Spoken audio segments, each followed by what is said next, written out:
신약 성경에 가장 많이 나오는 나무가 셋이 있습니다. 감람나무, 포도나무, 무화과나무입니다. 세상에 식물이 수만 종이 있겠지만 이 세 가지 나무가 성경에 자주 등장하는 것을 보면은 이것들은 예수님이 특별히 좋아하시는 나무라고 생각이 됩니다. 아마도 예수님이 이 세 나무를 특별히 좋아하시는 것은 이 나무에서 열리는 열매 때문인 것 같습니다. 이 나무들은 이스라엘 나무, 즉 선민을 상징하는 나무이고 또 믿음의 사람들, 우리 그리스도들을 상징하는 나무들입니다. 시편 128편 3절에 내 집 안방에 있는 내 아내는 결실한 포도나무 같으며 내 식탁에 둘러앉은 자식들은 어린 감람나무 같음이로다 말씀합니다. 아내를 포도나무, 어린 자녀를 감람나무로 비유하고 있습니다. 요한복음 15장 5절에 나는 포도나무여 너희는 가지니 그가 내 안에 내가 그 안에 거하면 사람이 열매를 많이 맺나니 나를 떠나서는 너희가 아무것도 할 수 없음이라 말씀하고 있습니다. 우리 성도들을 포도나무 가지로 비유하십니다. 마태복음 21장 19절에 길가에서 한 무화과나무를 보시고 그리로 가사 잎사귀밖에 아무것도 찾지 못하시고 나무에게 이르시되 이제부터 영원토록 내가 열매를 맺지 못하리라 하시니 무화과나무가 곧 마른지라 했습니다. 이스라엘 백성을 무화과나무로 비유했습니다. 그런데 예수님은 감람나무, 포도나무를 책망하시는 일은 별로 없는데 무화과나무는 몇 차례 책망을 하고 계시는데 그것은 잎만 무성했지 열매가 없다고 책망하시는 것입니다. 오늘 본문 이야기로 열매를 맺지 못하는 무화과나무에 대한 책망입니다. 우리는 오늘 본문을 묵상하면서 예수님이 책망하신 무화과나무를 통해서 주님이 무엇을 우리에게 말씀하고 계신지를 알아야 할 것입니다. 본질이 건강하면 목적이 분명하고 그 목적이 맺어지는 열매가 많습니다. 음식의 본질은 맛에 있습니다. 맛있는 음식은 소문이 나고 많은 손님들이 모여들게 마련입니다. 흔히 이런 경우를 보죠. 다 찍으러 가는 작은 집에 음식이 맛이 좋기로 소문이 나니까 미어 터집니다.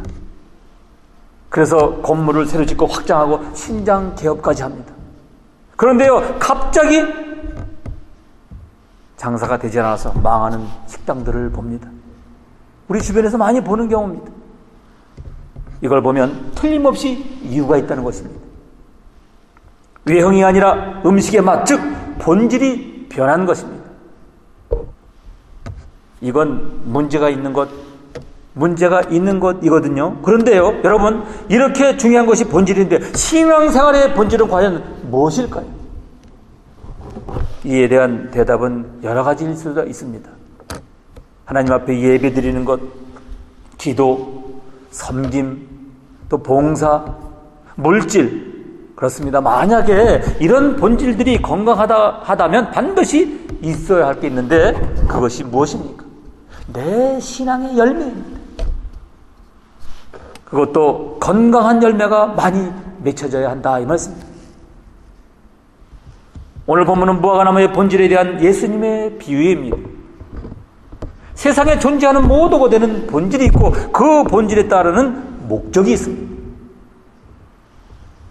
그리고 그 목적은 존재의 가치를 결정합니다. 그렇기 때문에 목적이 귀하다면 투자할 만한 가치가 있는 것이고 희생도 수고도 할 만한 것이죠. 그러나 그 최종 목적이 분명치가 않고 그것을 위해 수고하는 것처럼 어리석고 험한 것은 또 없다는 얘기입니다. 우리에게는 시간에 대한 책임이 있습니다. 오늘 본문 6절 7절에 보니까 이에 비유로 말씀하시되 한 사람이 포도원에 무화과나무를 심은 것이 있더니 와서 열매를 구하였으나 얻지 못한지라 포도원 지기에게 이르되 내가 3년을 와서 이 무화과나무에서 열매를 구하되 얻지 못하니 찍어버리라. 어찌 땅만 버리게 하겠느냐 말씀합니다. 농장 주인이 무화과나무를 심은 목적은 열매를 얻기 위한 것입니다. 그런데 내가 3년을 와서 이 무화과나무 열매를 구하되 얻지 못한다? 탄식을 하는 것입니다. 3년을 기다렸습니다. 시간에 대한 책임을 말합니다. 그래서 이제는 더 이상 시간을 허비할 수 없으니 차라리 무화과나무를 찍어버리라는 것입니다. 이것은 하나님의 매우 엄중한 경고입니다. 여러분, 처음으로 노벨상을 2번이나 받은 위대한 과학자 아십니까? 마리 큐리라는 여자입니다. 1903년에 노벨 문학상을 받았고 1911년에 노벨 화학상을 받은 사람입니다. 노벨상을 받은 첫 번째 여성이며 여성으로는 프랑스 소르본 대학의 첫 번째로 교수가 된 사람이기도 합니다. 그녀가 이런 업적을 남기까지는 순탄한 길이 아니었습니다. 가난을 극복해야 하는 길이고 험난한 인생의 아픔을 뛰어넘어야 했습니다. 그녀는 어린 시절 조국 폴란드는 외세의 짓밟힘을 당했습니다. 공립고등학교 교사였던 아버지는 실직을 했고 사립여학교에 선생했던 어머니는 마리가 11살 때 결핵으로 세상을 떠납니다. 어릴 때부터 고통과 절망의 터널을 통과해야 됐습니다. 그러나 마리는 포기하지 않고 공부에만 매달리고 전교 1등으로 졸업했고 과학자가 되겠다는 꿈을 꾸기 시작합니다. 당시 폴란드에서는 여학생들이 대학에 입학할 수가 없어서 프랑스 파리에 가서 공부를 해야 했습니다. 마리가 돈을 벌어 언니를 돕기로 하고 마리는 사탕수수 농장을 하는 집에서 새벽부터 해질 때까지 열심히 일을 했습니다. 그래서 언니를 도운 후 8년 만에 나이 24세의 나이에 마리는 세계적으로 소문난 소르몬 대학에 입학하여서 1등으로 물리학과를 졸업하게 됩니다.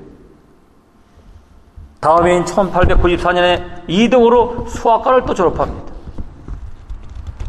그 후 마리는 자신보다 8살이 많은 과학자 피에르 큐리를 만나 결혼하여 남편과 공업대학의 교수로 자신은 교사로 안락한 삶을 살 수가 있었는데 그녀는 그 안락함을 안주하지 않았습니다. 마리는 학교에 있는 낡은 창고에 들어가 우라늄 연구에 매달려 우라늄보다도 훨씬 더 강한 빛을 내뿜는 새로운 원소 폴로늄을 발견하게 됩니다. 계획된 연구로 강력한 방사능을 품어내는 라듐을 발견하고 그것으로 퀴리 부부는 노벨 문학상을 받게 됩니다. 그러나 마리는 스웨덴에서 열린 시상식에 참석하지 못할 만큼 아주 몸이 쇠약해졌습니다. 방사능이 빈혈과 백혈병을 가져온다는 것을 당시만 해도 알지 못했습니다.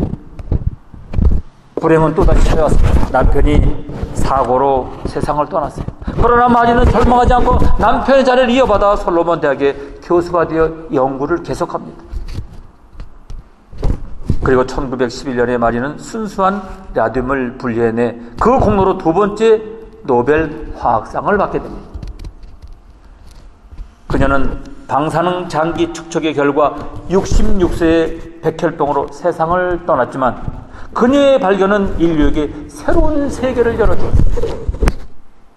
화려한 꽃은 땅속에 묻힌 거름을 통해서 만들어진다는 것입니다. 인생의 절망적 환경 앞에 낙심하고 포기하지 말아야 하는 것입니다. 성경은 말씀합니다. 요한복음 12장 24절에 한 알의 밀이 땅에 떨어져 죽지 아니하면 한 알 그대로 있고 죽으면 많은 열매를 맺느니라. 아멘. 성도는 시간을 허비해서는 안 됩니다. 자신에게 준 시간에 대해서 책임을 져야 한다 이 말씀입니다. 일반적으로 사람들은 시간을 예사로 생각하는 습성들이 다 있습니다. 돈을 잃으면 소중한 것을 잃은 것처럼 생각들을 하지만 시간을 잃은 것은 아주 대수롭지 않게 여기는 버릇들이 다 있어요. 이것은 매우 잘못된 생각이고 위험한 생각입니다. 시간은 돈보다 더 귀한 것이고 시간은 생명과 같은 것임을 알아야 합니다.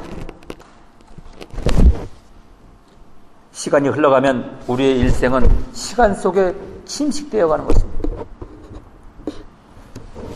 나이가 무엇입니까? 시간을 소모한 것을 숫자로 표시한 것입니다. 나이 80이면 80년의 시간을 소모했다는 뜻입니다. 시간이 흘러가면 어느덧 우리의 생명이 그렇게 끝이 나가고 있다 이 말입니다. 그러므로 시간은 생명과 관련되어 있기 때문에 생명을 소중히 여기듯이 시간을 소중히 여겨야 한다 이 말씀입니다. 농장 주인 되시는 하나님은 열매를 위하여 무화과나무에게 3년을 기다렸는데 더 이상 기다릴 마음도 시간도 없다는 것입니다. 이제는 끝을 내야 될 때가 되었다 하십니다. 성도들은 우리에게 주어진 24시간을 지혜롭게 사용할 줄 알아야 합니다. 우리에게 하루 24시간을 주었다고 해서 하루 종일 일만 하면서 살라는 뜻은 아닙니다. 일하면서 휴식도 갖고 식사 시간, 잠자는 시간도 필요합니다.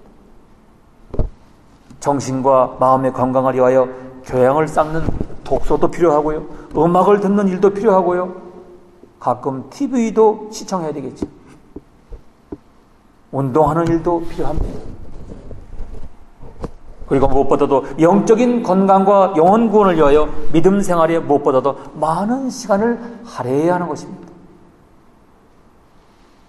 예배, 기도, 찬양, 말씀, 성경 읽는 것, 큐티 이런 영성을 위해 많은 시간을 사용해야 합니다.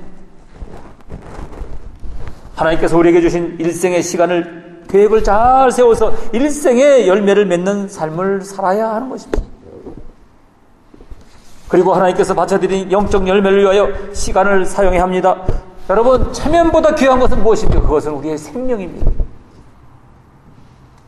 언젠가 일본 교회 지도자들과 일본 교회 성장하지 못하는 원인에 대해서 함께 토론한 적이 있습니다.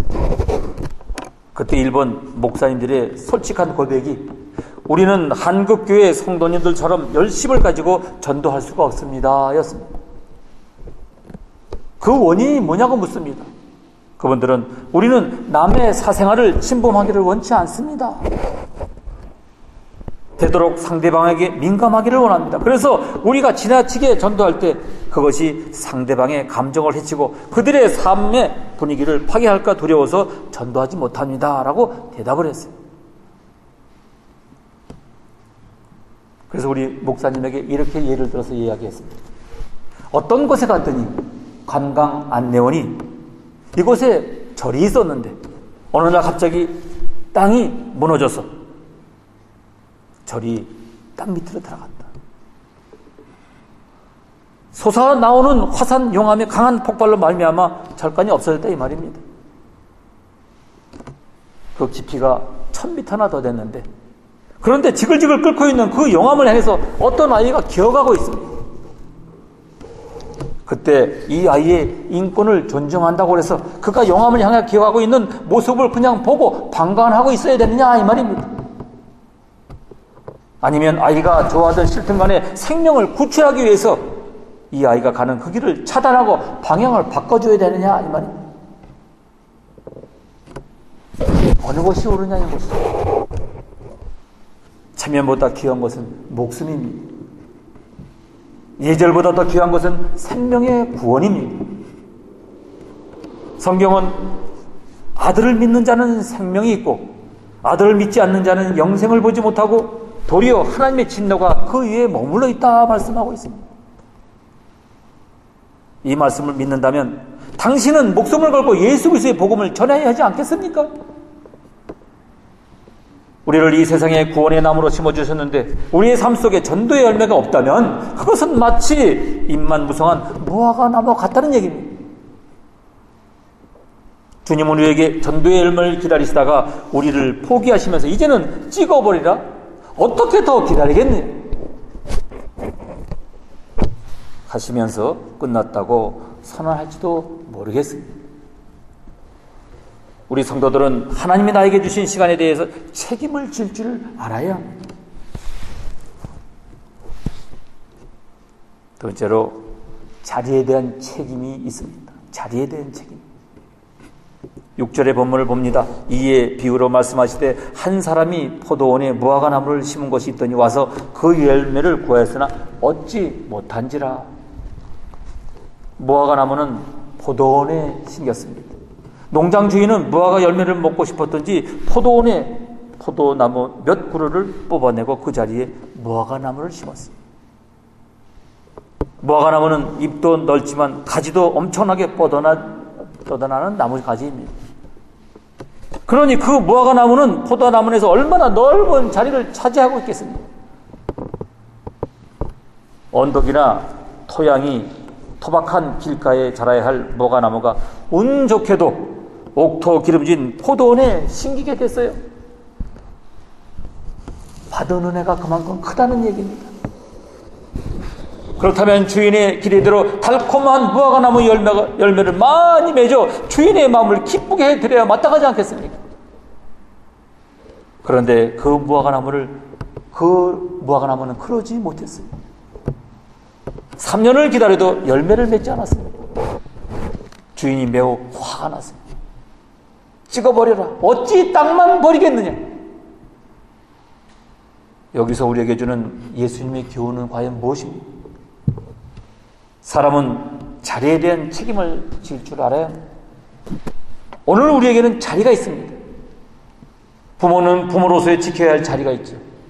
스승은 스승으로서의 지켜야 할 자리가 있습니다. 또한 자녀는 자녀로서의 지켜야 할 자리가 있습니다. 성도는 성도로서의 지켜야 할 자리가 있습니다. 각자 자기에게 처한 위치에서 열매를 맺어야 하는 것입니다. 부모가 그 부모의 자리에서 자녀들을 바로 양육하지 못하면 그것은 열매를 맺지 못한 부모의 자리, 곧 땅만 버리는 자가 된다는 뜻입니다. 자녀들에게 밥을 먹여주고 공부만 시키는 것을 말하지 않습니다. 전인격적인 교육을 해야 한다는 것입니다. 주님 안에서 사는 신앙 교육을 해야 하는 것입니다. 그렇지 않으면 부모의 자리만 차지하고서 땅만 버리는 자가 되고 마는 것입니다.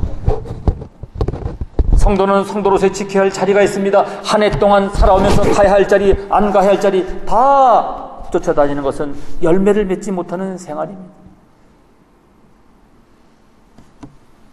저도 지난주에 먼 거리를 좀 다녀왔습니다. 갑자기 갔다 왔는데 아직도 피곤이 풀리지 않았습니다. 갔다 와서 느꼈어요. 저도요. 가야 할 자리, 안 가야 할 자리를 알아야 되겠더라고요.